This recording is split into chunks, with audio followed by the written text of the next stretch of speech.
Now, a look at the problem. Division in a pluralistic world. From unity to division, the church-owned story. When the Holy Spirit fell at Pentecost, the result was immediate and visible unity. According to Acts chapter 2, verse 44. Records that all who believe were together in one accord. Verse 32 goes further to say that the multitude of them that believe were of one hand, one soul. The early church was not a political abstraction. It was a living community of people from different nations, different languages, and backgrounds, holding together a unity that astonished the world of their time. The prayer of Jesus in John 17:21 appeared in these early years to be finding its answer. It did not last. By the time God wrote the church at Corinth, the fracture had already appeared. He opened his first letter with a direct rebuke. It had been declared unto me of you, my brethren, that there are contentions among you. Now this I say, that every one of you say, I am for Paul, and I am for Apollos, and I am for Cephas, and I am for Christ. The church at Corinth had divided themselves along personality, preference, and theological allegiance. Paul's response was pointed. Christ is not divided. By asking the question, is Christ divided? He was not. But his church already was. The Bible repeated itself. When the church grew, the Council of Nicaea in 325 AD was converted precisely because the church was tearing itself apart over the nature of Christ. The Great Schism of 1054 split Christianity permanently between East and West, between Rome and Constantinople, and that has never fully, a wound that has never fully been healed. The Protestant Reformation of the 16th century produced not a reformed church, but hundreds, each carrying its own confession, its own quality, its own conviction, that each alone had recovered the truth. By the 20th century, the fractures had multiplied beyond country. Denominations had become tribes. Doctrinal disagreement had become institutional laws. Pastors denounced one another from their pulpit. Churches split over worship style, over spiritual gifts, over mood of baptism, over roles of women, over eschatology. Christians refuse to marry outside their denominations. Some refuse to recognize the validity of other Christians' sacraments together. This led the watching world to draw the conclusion that the prayer of Jesus remained unanswered. This deformity did not stay outside the gates of the military. It walked in with every soldier and every chaplain whoever reported for duty. Let me now look at the division within the chaplaincy. Protestant chaplaincy in the army is as let Brigadier General Jimmy and observe a basket full of varieties. Within that basket sits broad strings of Protestant Christianity, with each one having his own theology, worship culture, sacrament practice, and each capable of fooling others with suspicion. The evangelical stream, represented by the Baptist, Methodist, Presbyterian, and the Church of Christ, is word-centered and doctrinally careful. The Orthodox and mainline streams, represented by the Anglican, Lutheran, and the Church of Nigeria, is liturgically ordered and historically grounded. The Pentecostal streams, represented by the redeemed Churches of God, Assemblies of God, Living Faith, Mountain of Fire, and Christ Embodied, is spirit emphatic and experiential. In the civilian world, these streams occupy separate buildings on separate streets. In the barracks, they occupy the same pew on the same Sunday morning. The conflict these produces are public and institutional.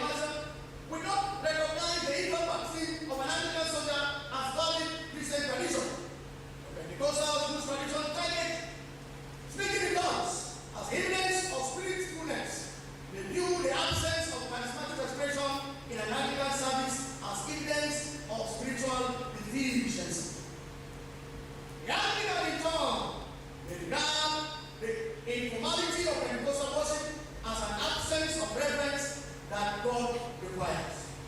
These are not hypothetical tensions.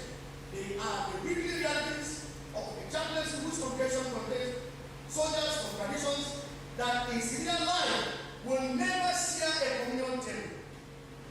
Into this denominational complexity and the way of ethnic identity, the Igbo Pentecostals sit before the Yoruba Anglican, the Hausa Evangelicals sit with a Joe named mega church member, each carrying not only his theology but his tribe, and the combination produce a spiritual environment that is, in the words of Archbishop Nicholas Oko, characterized by Christianity that exposes the church to so many disadvantages. Next is interreligious conflict, the wider crisis. Beyond the walls of the chapel, the problem expands from denominational rivalry to outbreak interreligious conflict, and the scale of it is global. Across the world, outside Africa, religious violence is a documented and growing phenomenon. In Nigeria, a military campaign against the royal Muslim minority resulted in the death of thousands and the displacement of over 700,000 people in neighboring Bangladesh. A campaign the United Nations describes as bearing the hallmark of ethnic cleansing. In India, Christians and Muslim communities face what observers have called hybrid persecution, a combination of discriminatory legislation and civilian violence encouraged by political ritual. In the Middle East, years of conflict and the rise of extremist groups have forced thousands of Christians from Syria and Iraq, decimating communities that have existed since the first century of the church. The Pew Research Center recorded religion-related killings in 49 countries in 2022 alone. On the African continent, the fault line between Christianity and Islam runs almost the full length of the continent from Senegal to Somalia, where it passes through populated territory. It has produced sustained and documented violence. In the Central African Republic, in the Democratic Republic of Congo, in Sudan, across the Sahel, interreligious conflicts have claimed hundreds of thousands of lives and displaced millions. The Sahel in particular has become, in the assessment of international observers, the global epicenter of faith-driven violence, with jihadist groups destroying hundreds of churches and schools and churches in 10 different communities from their ancestral lands. In West Africa, the crisis is most active in Nigeria, with Islam at approximately 52% and Christianity at 46% of the population. Nigeria holds one of the most consequential religious balance anywhere in the world. The Cathedral uprising of the 1980s killed thousands across Kano. Kaduna, Maiduguri, and Yola. The Kaduna Sharia crisis of 2000 killed over 2,500 people within months. Boko Haram insurgency, active since 2009, has claimed over 35,000 lives and displaced more than 2 million people in the Lake Chad Basin. In 2025, Nigeria recorded 3,490 Christians killed for faith-related reasons, the highest national figure anywhere in the world, representing 72% of the global total for that year. This brings me to the causes of the division. These statistics are not background noise, and division of the dead does not sustain itself without cause. Some causes stand with particular clarity in the Nigerian army chaplaincy environment, and until these are honestly named, they cannot be honestly addressed. First is ignorance. Ignorance, from the Latin ignorare, means simply not to know. It is not stupidity. It is the absence of knowledge that should have been acquired. Hosea chapter 4 verse 6 warns that God's people perish for lack of zeal, not for lack of zeal, but for lack of knowledge. The chaplain raised early in the denomination, in one denomination, does not know the evangelical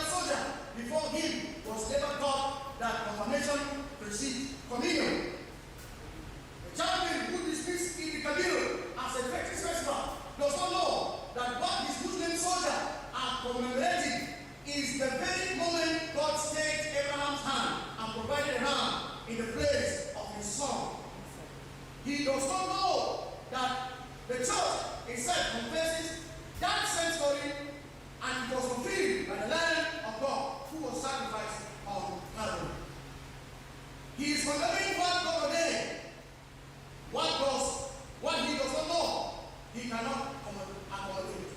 And what he cannot accommodate, he cannot unintentionally exclude. Ignorance is the first cause of division because it wears the face of sincerity. Please, allow me to take a glass of water.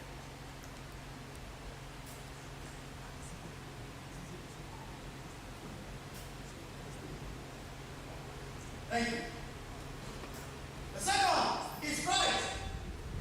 Pride is the decision to stop learning because you have concluded that you already know.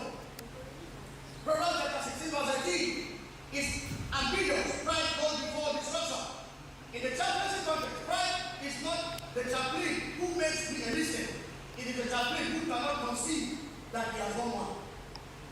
It is present the chaplain who, when a soldier from another tradition raises a theological concern, dismissing it rather than engaging, because in his mind, his tradition has already settled every question worth asking.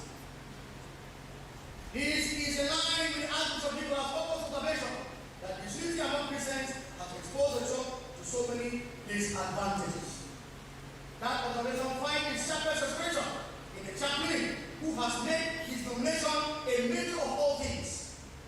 Pride does not merely offend, it blinds. And a blind chaplain will build a ministry that looks impressive from the inside and remains completely unreachable from the outside.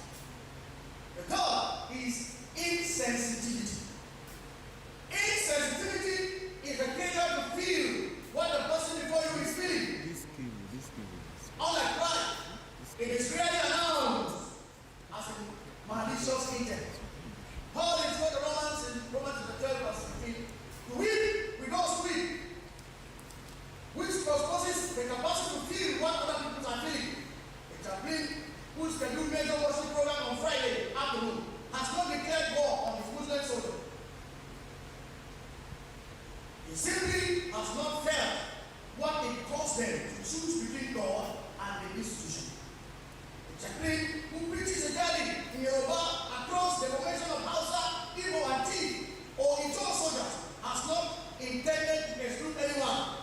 When the soldier sitting through a service in a language he does not understand, is not expressing or experiencing pastoral care. He is experiencing institutional invisibility. Insensitivity compounds over time. One overlooked soldier at a time until those who do not see themselves in the chaplain's ministry simply stop coming to church. And he mistakes their absence for indifference rather than his own failure to see them in the view. Next is theological exclusivism. Theological exclusivism is the conviction that salvation, valid sacrament, and genuine worship exist only within one's own tradition. It is not merely preference. It is doctrine having into a world. Acts chapter 10 verse 34 record Peter's own reckoning with this. I perceive that God is not respecter of persons. Peter had to be shown through a vision and a Gentile household that God reached to exceed his own categories. The chaplain who was appointed himself the theological gatekeeper of pluralistic formation has not yet had Peter's vision. He rations grace out of malice, but out of conviction, which makes it harder to correct and more damaging in its effects. A chaplain who rations grace will never build a congregation.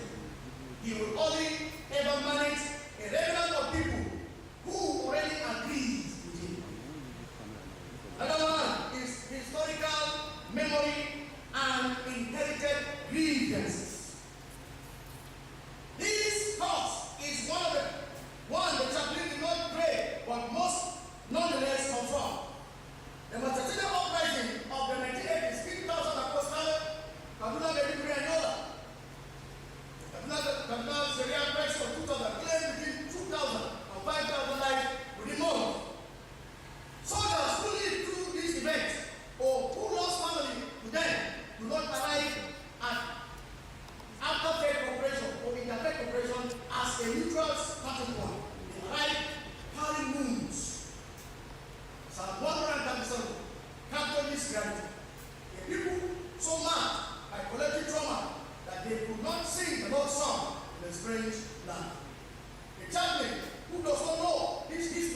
will misread the resistance in encounters. He will prescribe cooperation to people who are still bleeding from the last time they trusted someone across religious divides. Inherited grievance is not an excuse for division, but it is an explanation every chaplain must reckon with before he can begin to undo it. Next is institutional silence. Institutional silence is what happens when leadership knows the problem exists and says nothing about it. Ezekiel chapter 34, verse 4, indicts the shepherd of Israel not for absent structure, but for passive neglect. The weak were not strengthened, the sick were not healed, the scattered were not gathered. When commanding officers and chaplain leadership failed to establish clear framework for adequate worship and interfaith engagement, and when those framework carry no sanction and no accountability, division feels the vacuum that policy left empty.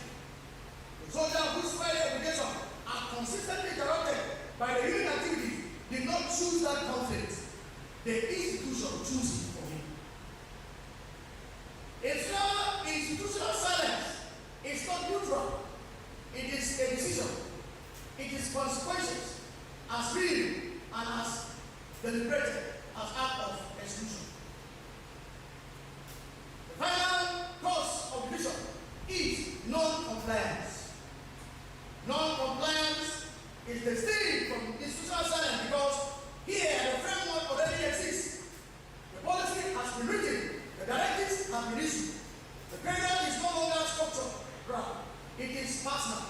Hebrews chapter 17 calls those in ministry to account.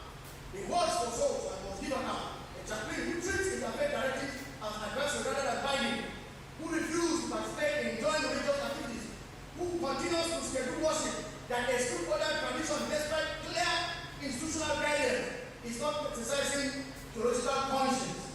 He is exercising institutional insubordination dressed in a theological language.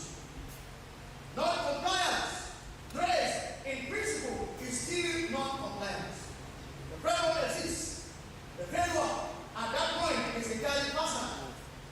And a personal failure that goes unsanctioned becomes a time and institutional norm that next generation of chaplain inherits as standard practice. This gets me to the way forward. Roles in ensuring interfaith unity. There is a temptation, having made the problem so thoroughly, to assume that letting it is enough. It is not. The several causes of division that have been identified do not resolve simply because they have been exposed. They require deliberate, structure, and institutional serious response. Response begins with the people closer to the soldier, and that is the chaplains, and walks upward through the directorates and into the training schools that produce every chaplain and imam in the Nigerian army. And let us now look at the roles of the chaplains. The chaplain is a point where theology meets the soldier. He is not an administrator walking behind text or a theologian walking behind commentary. He is the man who sits with the grieving, walks with the fretting, stands between the institution and the soul of the soldier. Every one of the seven causes of the division identifying this matter: ignorance, pride, insensitivity, theological exclusivism, inherited grievance, institutional silence, and non-compliance will either be addressed or worsened at his first level. His roles are therefore not merely professional, they are deeply personal. The first role is facilitating structural interfaith engagement. A chaplain who waits for unity to happen on its own will wait forever. Unity is in a pluralistic community environment does not thrive naturally. It must be created deliberately. This means building platforms, the parallel joint prayer gathering, shared commemorations, where soldiers of different faiths sit together, not as representative of competing traditions, but as brothers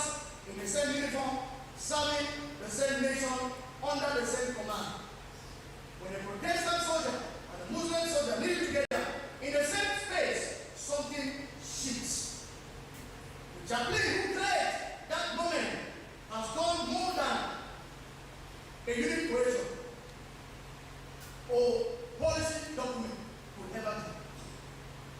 The second law is leading by personal example. Chaplain who preaches tolerance on Sunday morning and avoid his Muslim colleague on Monday afternoon has already undone his sermon. The most powerful interfaith statement in chaplain will never take is spoken of in pulpit. In the image of him standing beside an imam at the parade, attending an Eid observance with genuine respect and extending goodwill during Ramadan without discomfort. When soldiers see their chaplain along this or doing this, something in them is giving permission to do the same. Tolerance, model, is always more powerful than tolerance commanded. The third role is providing inclusive pastoral care and worship. There is a soldier sitting in a formation service right now who does not recognize anything happening around him. The music is unfamiliar. The language is not his. The liturgy style belongs to a tradition he has never encountered, and the chaplain conducting the service never noticed his discomfort.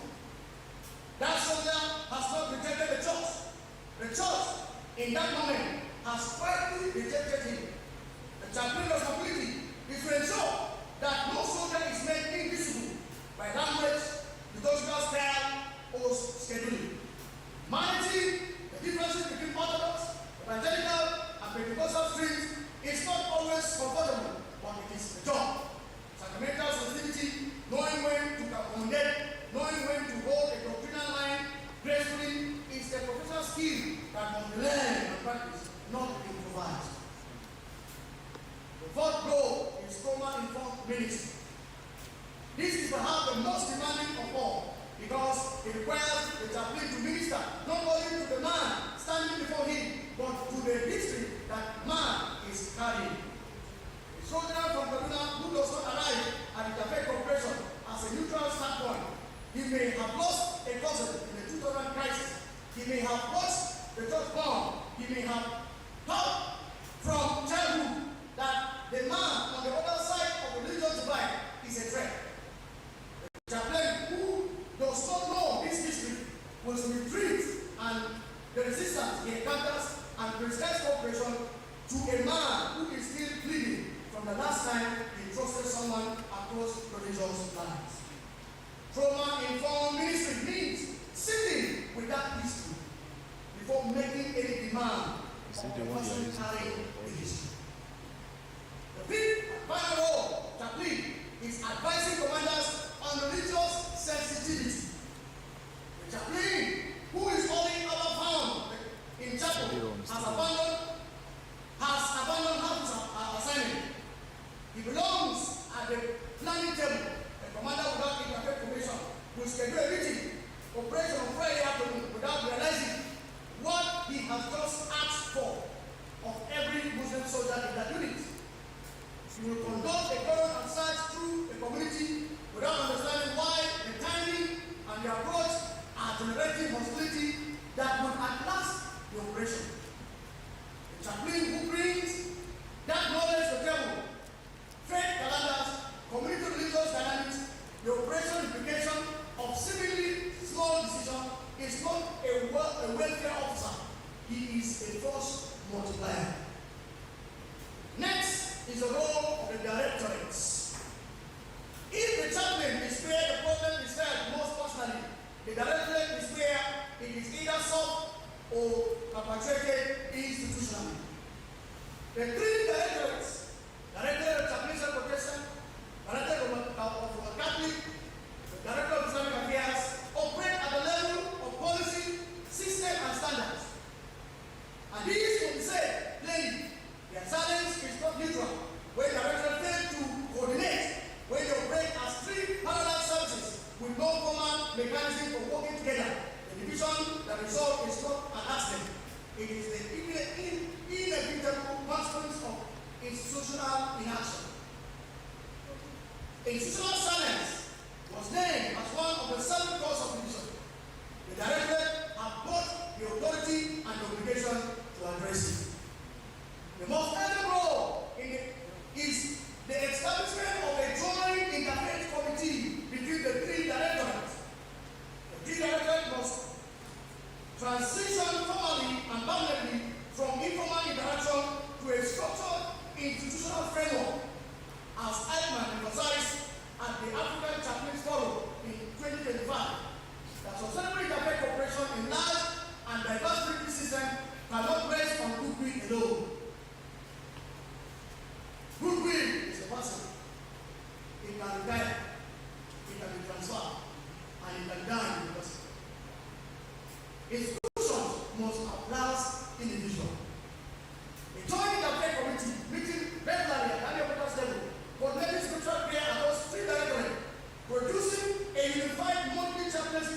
and it must be honored.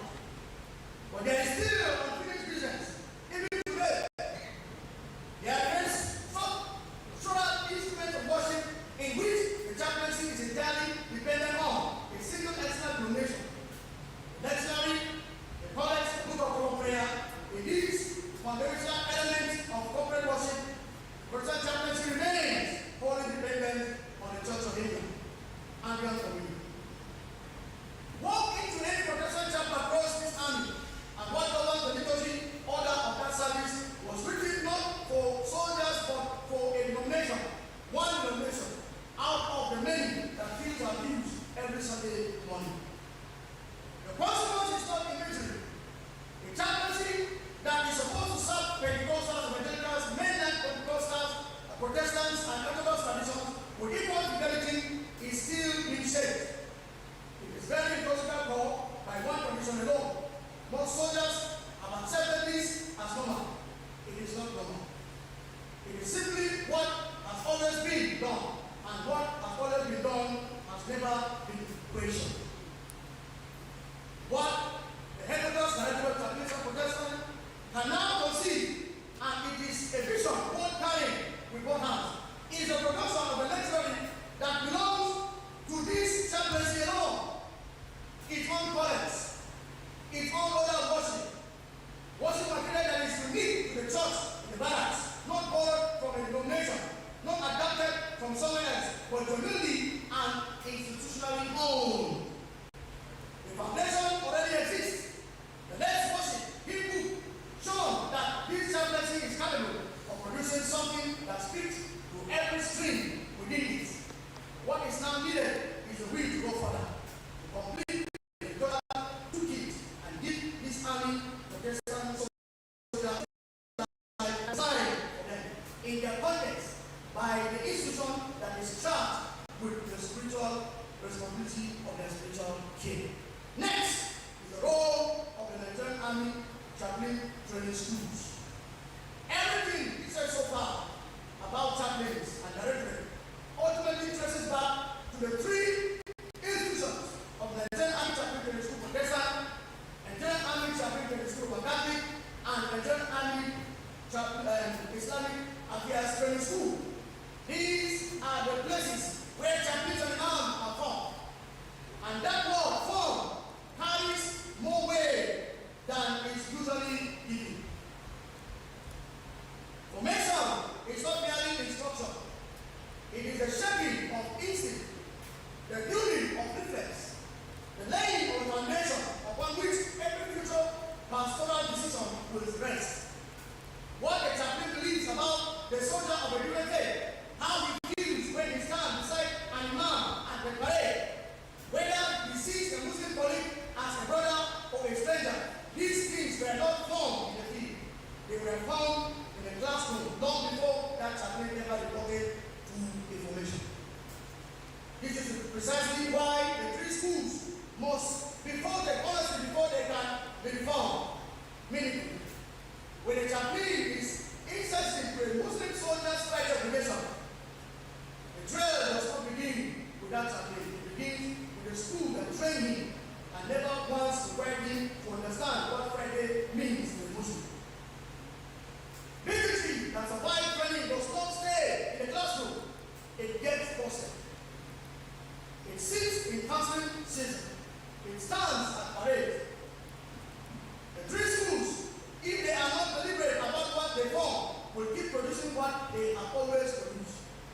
And the division this paper has named will keep repeating themselves in every generation of chaplains that follows. But there is a better vision. The three chaplain schools need not remain three separate worlds, producing three separate kinds of chaplains who then struggle to work together in the field. With institutional will and deliberate design, they could become a very first place in the chaplain's career where interfaith cooperation is not talked about but actually practiced. The vision is a joint interfaith curriculum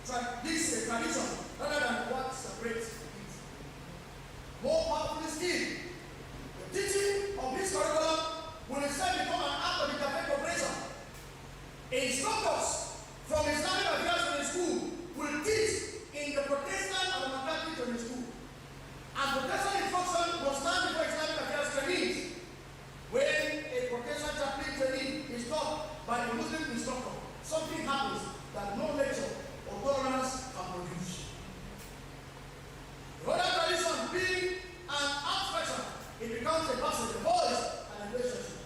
And that relationship formed in that training school would outlast every posting, every deployment, the invisible trait of trust that holds a religiously diverse chaplaincy together when the pressure of the field threatens to pull it apart.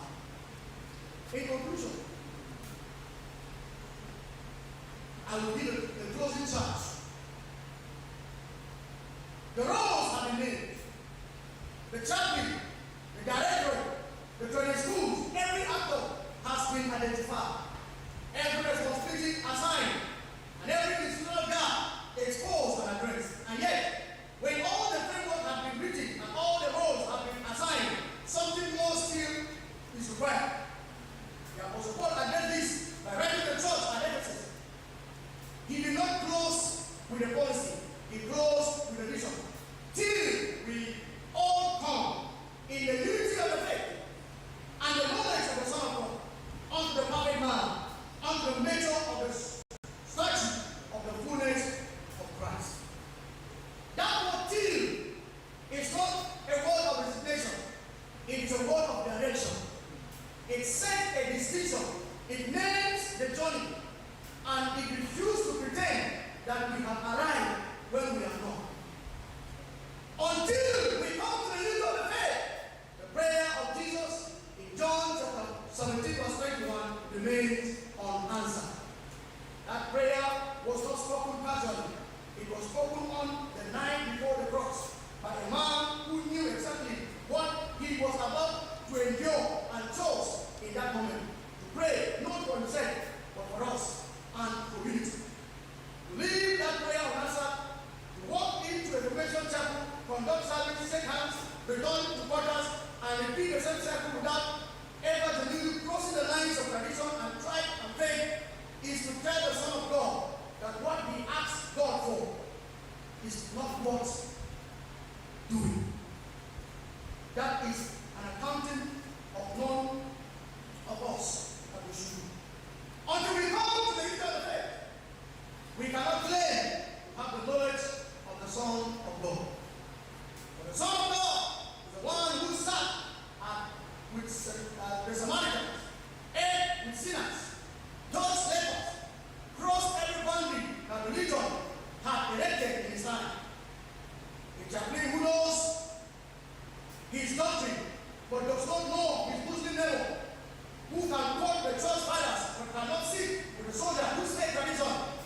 He has never troubled himself to understand that chaplain has knowledge about Christ. He does not yet have the knowledge. That chaplain has no knowledge, true knowledge about Christ. There is a difference. This is a difference. It is the difference that has been at the heart of every right here. Therefore, until we come to the end of the faith, we cannot be the perfect man that Paul describes as complete, mature, grown to the full nature of what Christ intended his body to be. A body that is divided against itself is not a mature body, it's a sick one.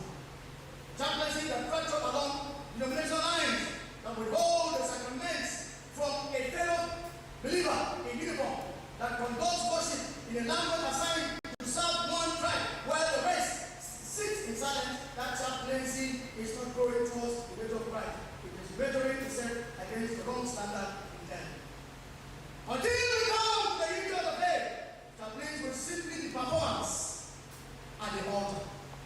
Men in basement performing rituals in the building while formation outside remains fractured, suspicion, and spiritually unanswered. The altar was never designed for performance. It was designed for intercession. A chaplain who stands at that altar carrying unresolved prejudice, undeserving assumption, and the undisciplined preference for his own tradition over the soldier he has been commissioned to serve, has aliened himself from the very template on which the church was instituted. Christ did not die for a denomination. He died for the world. The chaplain whose ministry is smaller than the cross he preaches beneath has not not yet understand his assignment.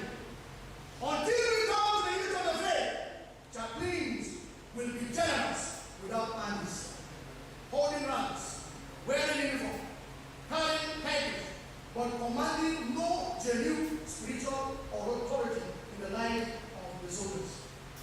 Authority in ministry is not conferred by commission. It is earned by presence, by consistency, by the soldier's conviction that this man, regardless of where he comes from, regardless of which church sent him, genuinely sees me, genuinely serves me, and genuinely stands before God for me. A chaplain who has not crossed the lines of faith commission in his own commission has not sought autonomy. He has only an appointment. Until we come to the unit of the faith, the director of chaplaincy protection will continue to carry a mandate it has not yet fully met. This is not said to diminish what the director has built. It has produced remarkable men and women. It has written manuals on doctoral trainings and parades, marks and buses. But it will go further. It will establish a joint cabinet committee that moves coordination between the three directorates from goodwill to governance. It will produce a total framework, its own lectionary, its own college, its own service that belongs to every stream within the protection chaplaincy and not to one combination law. It will modify its administrative blueprints into binding standard orders that gives every chaplain, every formation, the same clear standard and form of worship. These are not impossible visions. They are institutional decisions waiting to be made. And the soldier, the Muslim colleague, and the world is watching. All of them are waiting for the directorate to make them an interfaith organization. That all may one, not some, not that one who share same tradition, but that those ones who worship the way they worship or carry the political assumption that we are praised all and is all. Every soldier in every bomb, in every formation across this army, the Pentecostal, the Anglican, the Evangelical, the Orthodox, the Christian and the Muslim, all of them held together not by the erasure of their differences, but by a communion deep enough that their differences becomes a kit rather than grievances. Now to the graduating students of Special Counseling Course 19 of 2026. You are living in a school with more than a certificate. You are living with calling that everything written here has spelled every paragraph trying to describe. You have been trained in counseling, in the art of sitting with the broken people, hearing what they cannot say, and helping them find a way forward that could bring healing to their life. That training is not incidental to interfaith cooperation. It is central to it because the soldier who carries inherited religious grievance, who sits in a formation where he feels spiritually invisible, who has never had a chaplain who genuinely saw him across the lines of faith and tradition, that soldier needs exactly what you have been trained to offer. Not a program, not a policy, a person, a chaplain who will sit with him and understand with him and counsel him. You are going back to your formation. Some of you will go to the northeast where the cost of religious mismanagement has been measured in life. Some of you will go to mixed formation where the Christian and the Muslim soldier share a bomb and occasionally share a wound. Some of you will go to quiet places where divisions is less visible but not less real.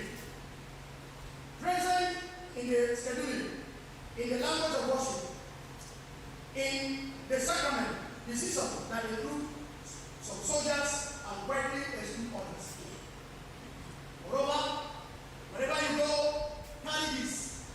The prayer of John chapter 17, verse 21 is still waiting for its answer. The answer does not come from army headquarters. It does not come from direct secular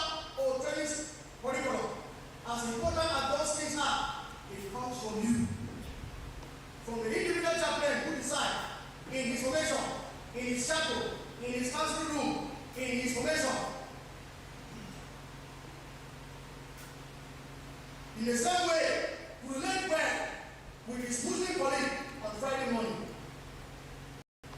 That something is working towards finding answer to this prayer. I therefore charge you to go and answer the prayer. Thank you so much for listening. My references are shown on the screen.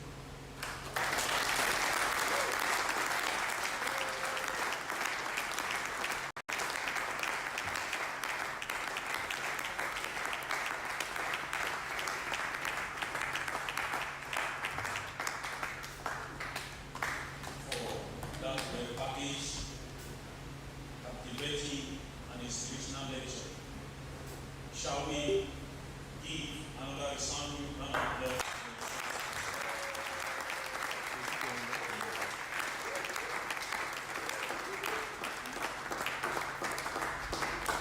Dear Director, sir, Commandant and the resource person of the day, members of discussant, distinguished invited guests, gentlemen, we are now in the second session of this lecture, which is interaction and contribution by the members of discussant. Also, participants, especially the students of each course, are expected to ask questions, and the resource person will address them appropriately. Finally, the director will sum up the session with his teaching point and closing remarks. May I now humbly invite the members of the discussion to please come forward to take their seat as we commence the session. Dear discussion.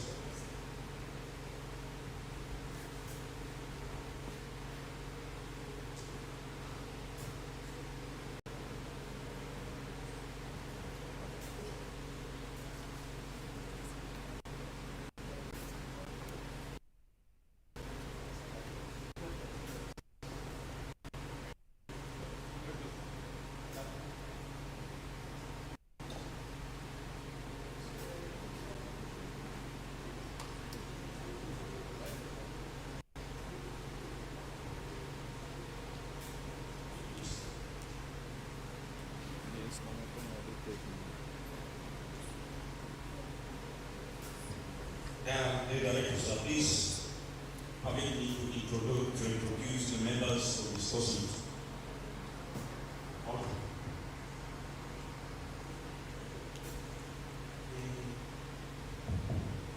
The director, sir, I am Major Reverend Father Peter Adeji Bambini. I'm representing the Directorate of Chaplaincy Service in Academy. Thank you, sir.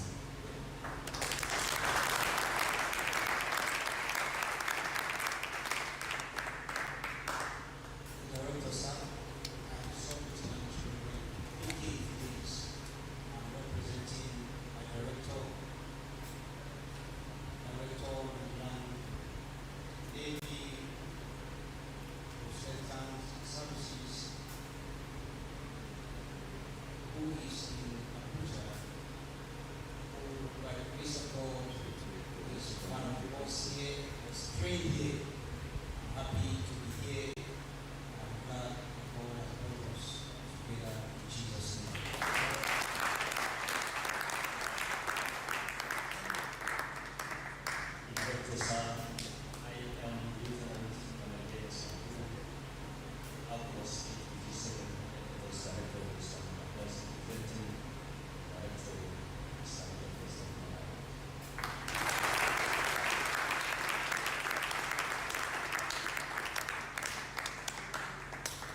said, yes, go and do this.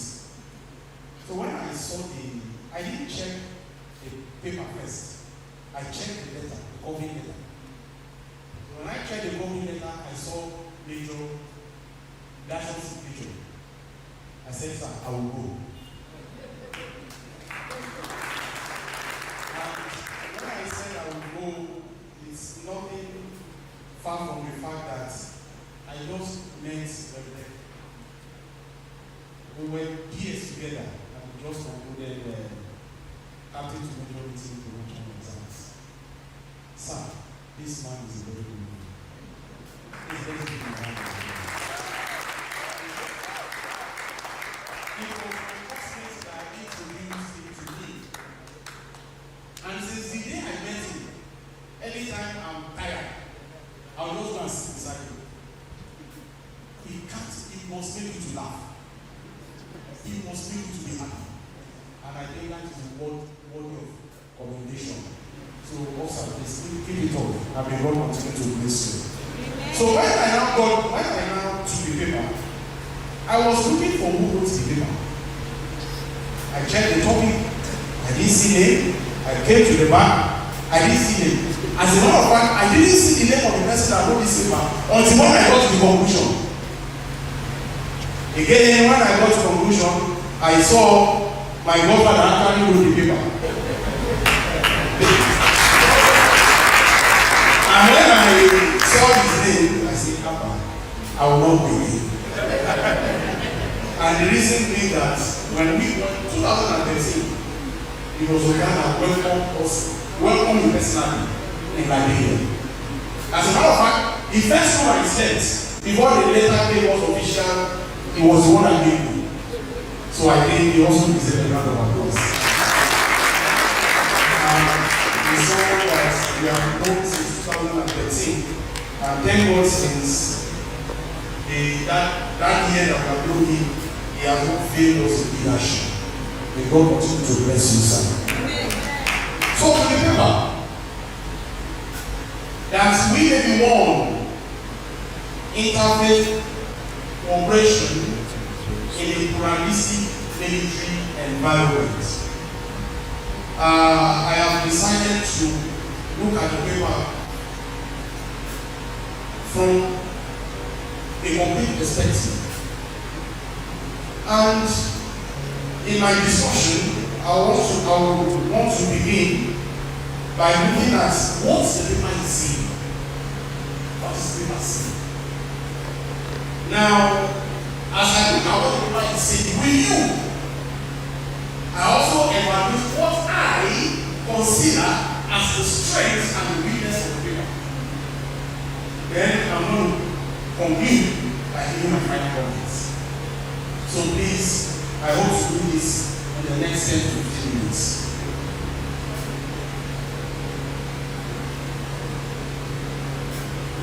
The topic before us is in part a biblical quote.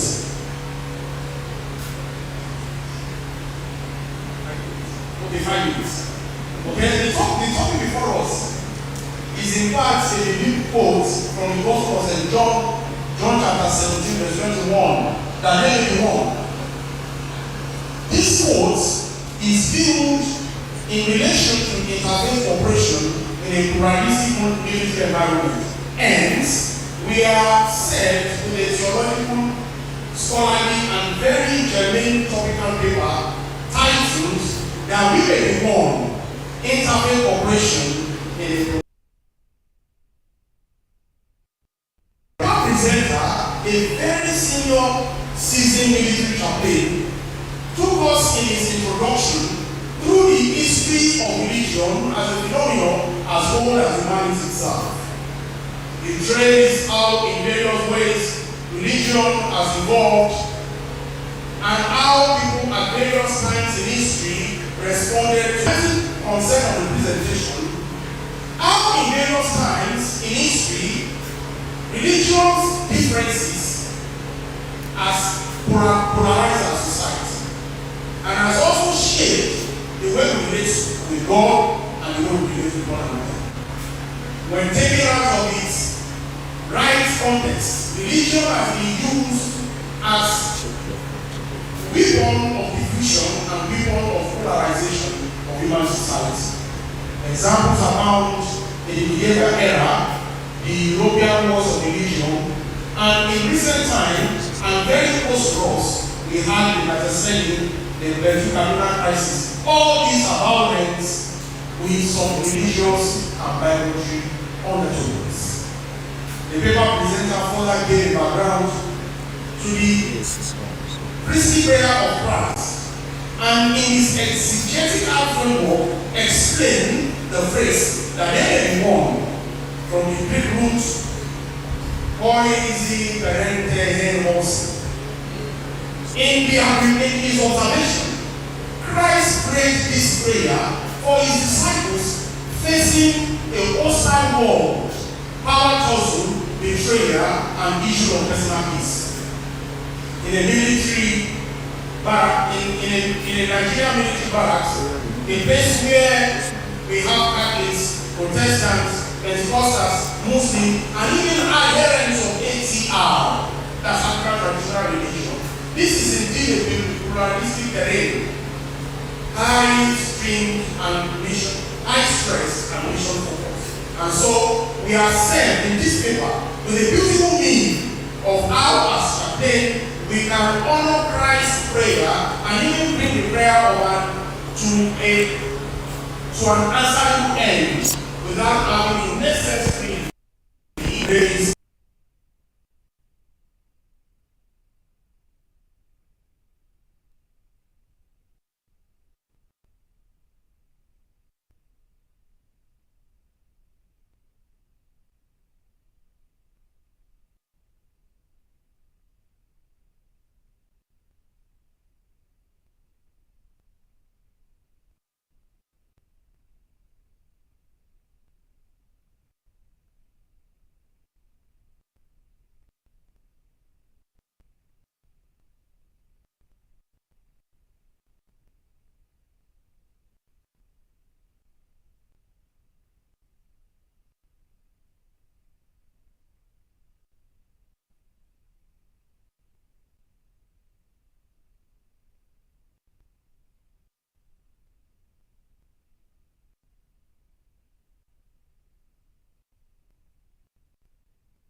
The causes of division to be as follows: ignorance, pride, insecurity, theological divided people.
very smart sensitivity to religious practice. It's a very sensitive. A Muslim can hide this. A Christian can hide this. I'm not. A Catholic can hide this. I'm not a problem. And that's high moral intelligence and sensitivity. And that is what I consider. However, I observe this. And I'm not saying something about the first witness that I observed. You know when you get CSC in my knowledge. I saw this same war. A simple framework in there's a human experience.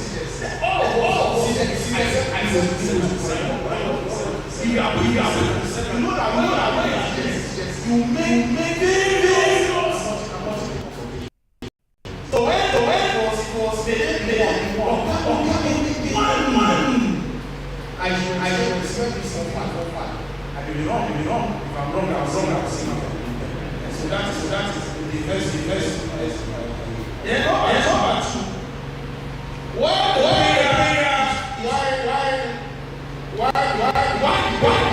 is correct to mention some of the but for me, the paper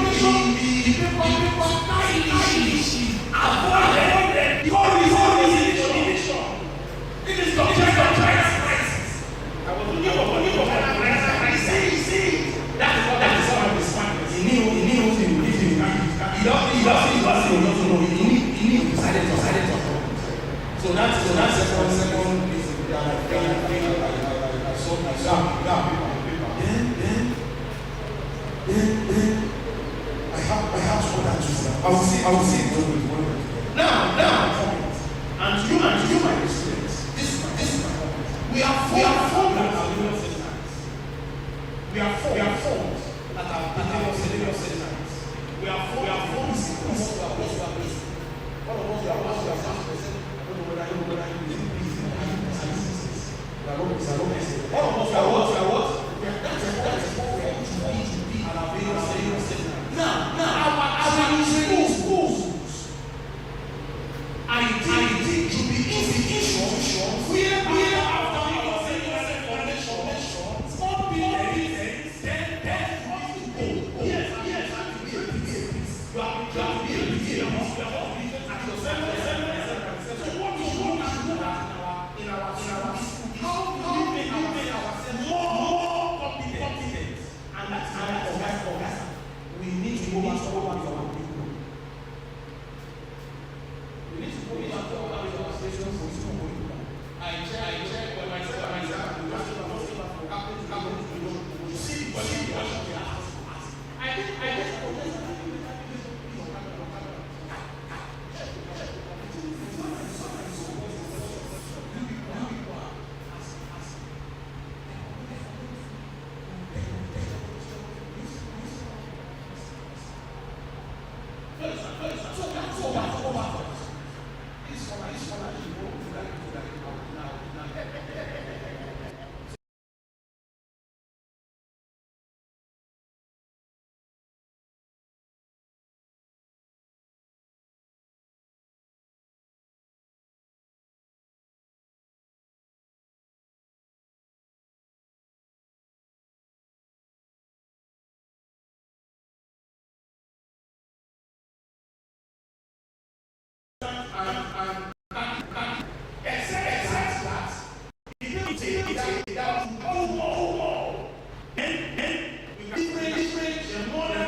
That's what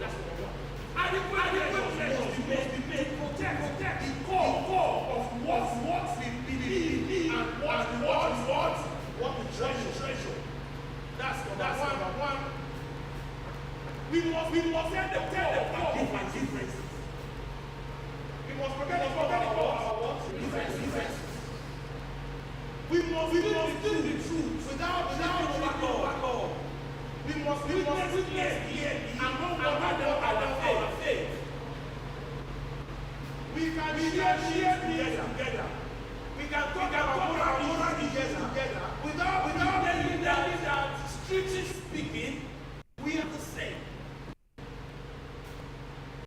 Why I respect the Muslim faith in Allah? Why I respect the Muslim faith in Allah? I still believe that Jesus is the way.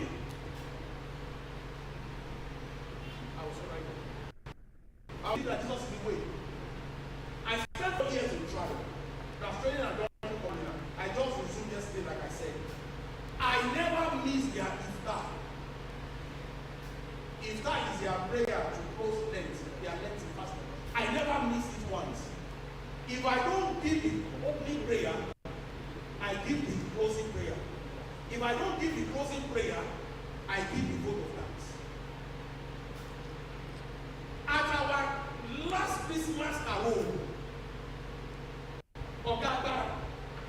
if you see it, he was the one that did the opening prayer, and after I gave the Christmas message, he still gave them his own Christmas message in the Catholic Church. In the Catholic Church, when I was leaving Nina, called retired Lieutenant Colonel. This Oga came from Nina. He's in Nina now. He's the main trial. Usman. It was Oga Usman that gave me the final prayer and blessing before I left. So before I leave, he was the last person I saw. So those are ways we can leverage our population. We can cooperate on human goods. We can work together on issues of family life, but we must never water down our revealed truth as Catholics, as Protestants, and as Muslims. In the name of interfaith, I wouldn't skip mass for anything. I take it again. In the name of interfaith, I will not interfaith cooperation. I will not skip mass for everything. In the name of interfaith, I don't expect you to skip either your Wednesday service or your Sunday service for anything.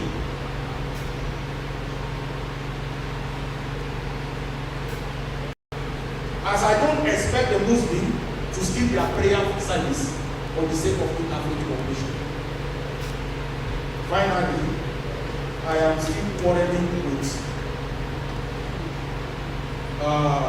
Lieutenant Colonel Mohammed in travel. I'm still quarreling with him. I left quarreling with him. And the reason why I left quarreling with him was nothing more than the fact that he shared salad meat. And he really gave him that. So you are a Muslim, you know. If you do salad and you eat that meat alone, I will have problem with you. To my fellow graduates, congratulations and I wish you.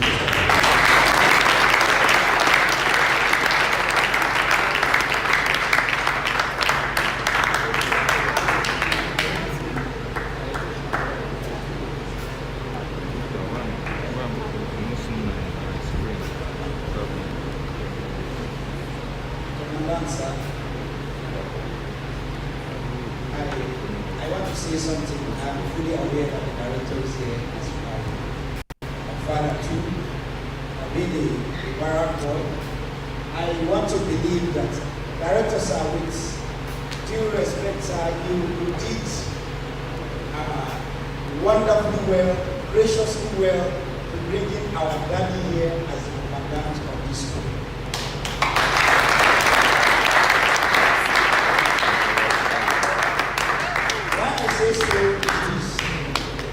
Because when his declarations were being read and I was just looking at it, I was just imagining little me, what will I say with this work, this scholarly work that is so rich and so apt, and where will I even start? Where will I even fit in?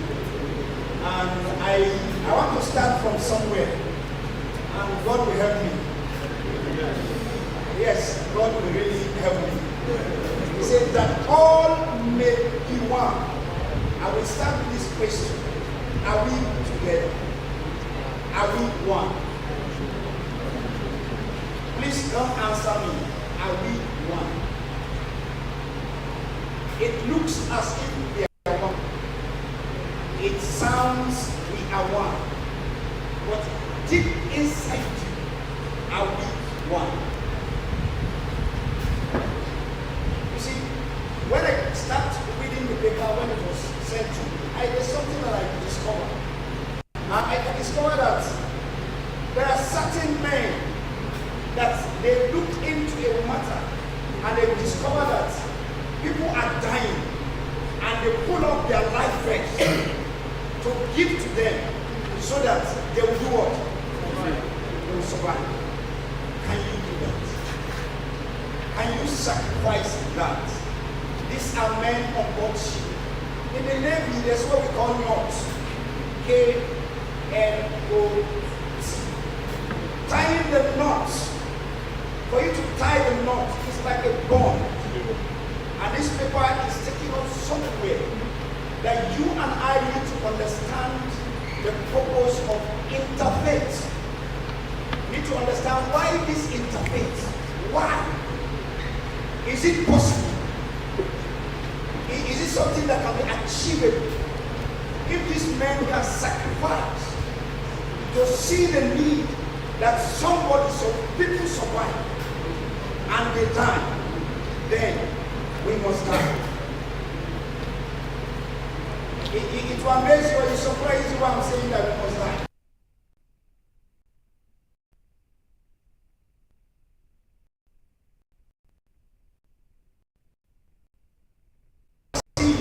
Must fall to the ground and die. If not, it will not work. Where I'm trying to point out is that you are not going to die physically. You're going to die spiritually.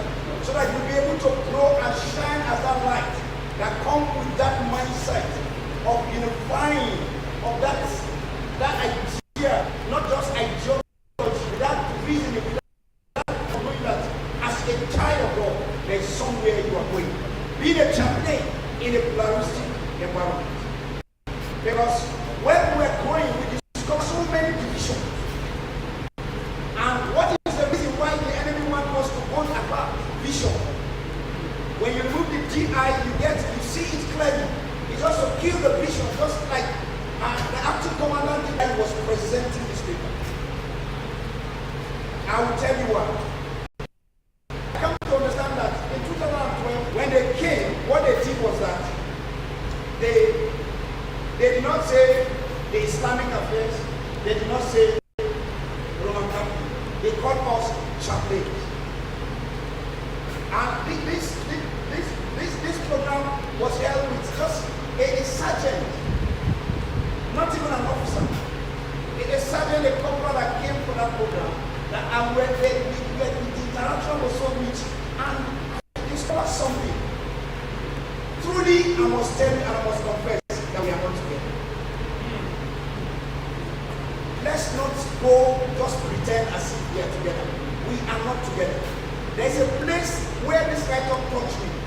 In a place of crisis, which truly bring about division.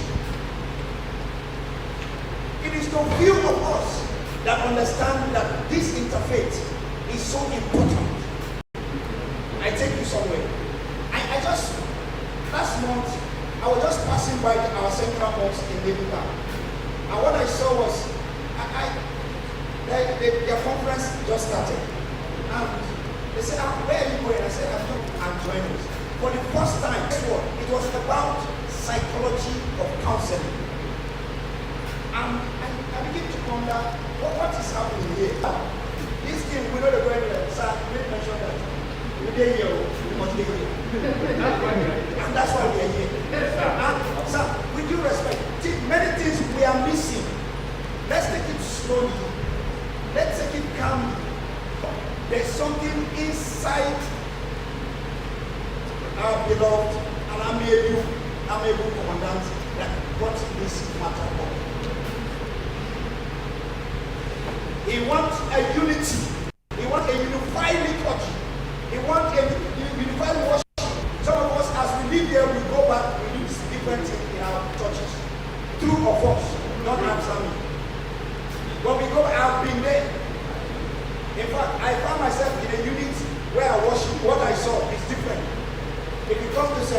different.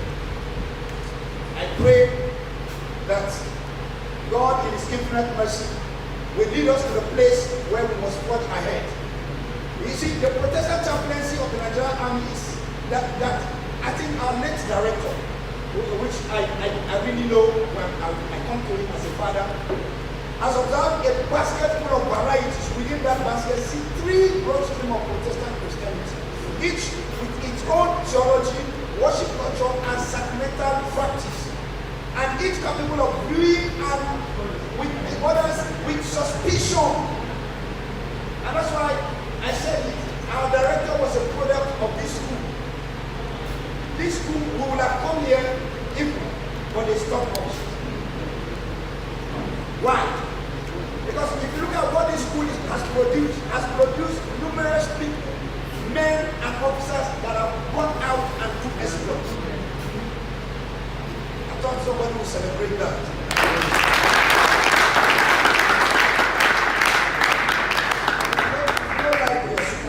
I like your school because when our director, they are the first and the last set that came here, talking of Commander J.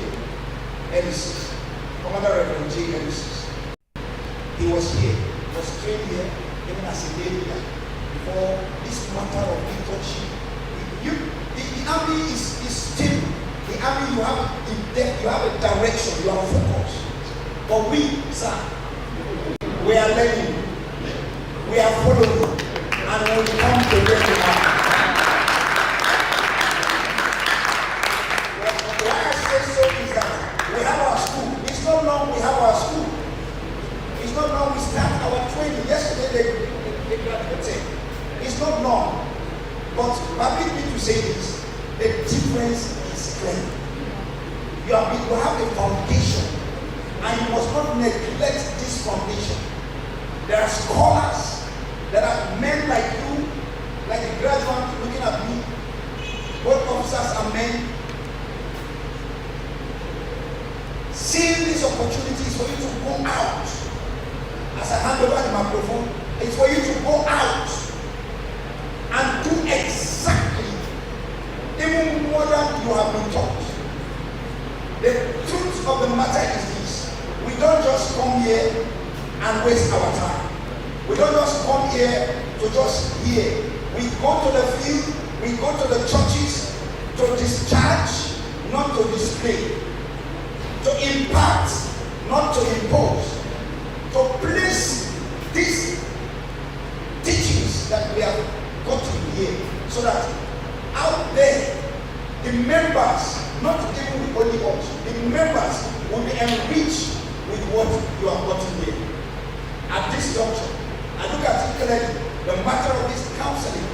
I look at it and I say, so this is not just coincidence. Say the graduate student office special counseling course 19 of 2026.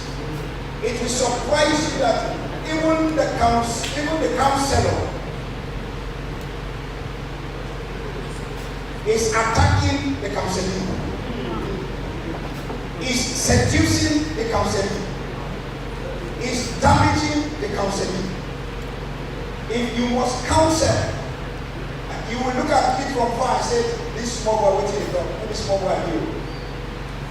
So I'm telling you from experience, I've counseled a woman and she was nowhere to be found. In the office, glory be to God, the office was open. And I said, Madam, I'm talking to you, I'm not listening to you. What is the problem? And in that counseling, I think I made a mistake, which I learned of that mistake of something I said. It was not a mistake, but I felt it's a mistake. Why would I say to her hearing how her intimacy with her husband, unknown to me, this woman developed interest in and then for me. And I told the paper, I said, what is the matter? She said, it is me. Me how? You come for counseling and you want to end, you want to damage my life.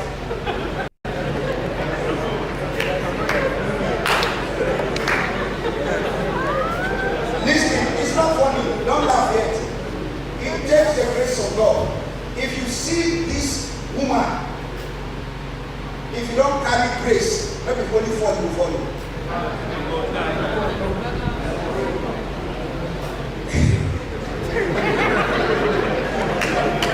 I'm not a superhuman, but I want to believe God in His infinite mercy really rescued me from that problem. If I will stop here, I will tell you that kindly be prayerful as Jesus made it known to us in John 17. As a prayerful Father He is, He prayed that we will be one. He cried out daily so that we will come together, so that we will have one goal, one purpose in the body of Christ. And if we must be together, you must leave your equa, you must leave your Anglican, you must leave your Presbyterian, and you must leave that church where you're coming from, so that what you are being trained here, you go with it and do exactly what they ask you to do, so that you will not deviate from the efforts of number one, our amiable director, and to our, in fact, it's so scholastic, it's so scholastic that I sat down, I was just, when I go through the paper and I start seeing his mind, he put his mind inside. I will not say that. He began to put his thoughts inside. I say, yes, he didn't just write this, he brings it to me, and I don't know about it. The special guest of honor, Director General Interfaith Protestant Sir, permit me to stand for the day already established protocols. Actually, our guest speaker has done justice to this great and important topic, which my discussion about grace will be channeled to one of his sentiments or sentence. That let's consider our differences as a gift to us by God, not a threat. We put this in our minds. Definitely, as my just colleague said, that we one, or we believe we are one in our hearts. No matter how the difference, tolerance is the most important. And it's only key that will bring what? Peaceful coexistence among followers of various faiths, not only necessarily in the military, but even to the larger society, if it will be extended. So, what I will say for my discussion on this great paper by our erudite scholar will be from the Islamic perspective in the next 5 to 10 minutes or thereabout. In the first place, we must consider or put in our minds that what our origin is one. Yes, we are from one source. No matter your color, no matter your creed, no matter whatever, as long as you are a man, we are from one source. This source, considering this, will what? Foster love for one another and cooperation among ourselves for the development of our various societies, regardless of faith, race, or ethnicity. Quran chapter 18, verse 13 reminds us on this, where Allah the Most High says, all mankind, athletes is all mankind, not all Muslims or whatever. All mankind, the generality of the men of men. Indeed, we have created you from male and female, Adam and Eve or Hawa, and made you peoples and tribes that you may know one another. That is one of the wisdom behind these differences. This is red, this is black, this is for us to know one another. Indeed, the most noble among you, the most honorable, the most respected among us in the sight of God is the most righteous. It's just your righteousness that will make you to be better in the sight of God in your worship. Indeed, Allah is one and unaffected. This is one. Another important point we should also consider is if God wish, He would have made all people to be followers of one head. That He has the power, the capacity, the will to do so. But out of His wisdom and will, I think our speaker has mentioned something like this. He made us follow different paths and ways. Allah the Most High says in one verse of the Quran, and if you alone had willed, He would have made mankind one community. Made mankind one community, but they will not see each other. That's why, because he made us to be different. That is how He wished. Quran chapter 11, verse 118. That is the reason why in Islam, yes, there is no compulsion in making or convincing anyone to practice their religion. You cannot compel or force somebody to do the religion out of his own wish. Whoever commits such, no matter whoever it is them, is not practicing the teaching of the religion. This statement came in numerous Quranic verses that you should not compel anybody to do this. Religion is from the heart, out of interest. Do it as voluntarily. There is no compulsion. A lot of places in the Quran has said this. Many chapters. There is a little chapter that give this direction, whereby an incident happened during the lifetime of our Prophet Muhammad, peace be upon him, the early days of Islam. Then his people, the Quraysh, his kinsmen, just the affluent among them, they just had a meeting that they should meet him because he came, met them worshiping idols. It was sent to them. They were idol worshippers. In this Kaaba we are going to circumambulate in Saudi Arabia. Then they placed about 360 idols inside. He came telling them, this, what you are doing is wrong. Stop and worship the God that created you and created everything. So they decided to come and meet him that, Muhammad, this thing you are saying that there is one God apart from this our gods. So let us make an accord that today, Wednesday, we should all gather and worship this God. Then tomorrow, Thursday, you abandon worship you are not, then we should come and worship our gods, the idols. So instantly, a complete chapter was built in this regard. That Allah the Most High says, say unto them, all these believers, I do not worship what you worship, nor are you worshippers of what I worship, nor will I be a worshipper of what you worship, nor will you be worshippers of what I worship. For you is your religion, and for me is my religion. Just go and do what you think is right, and me to go and do what is right. Also, in Islamic history, or I can say historically, in the early days of Islam, when Quraysh Arabs were persecuting Muhammad and pocket of his followers that accepted him then, their relatives were kinsmen, the Quraysh, not Jews, not Christians, not worshippers of some or whatever. Those Quraysh, worshippers of idols, they started persecuting whoever agreed to follow him. Now, the Prophet Muhammad sat down and think.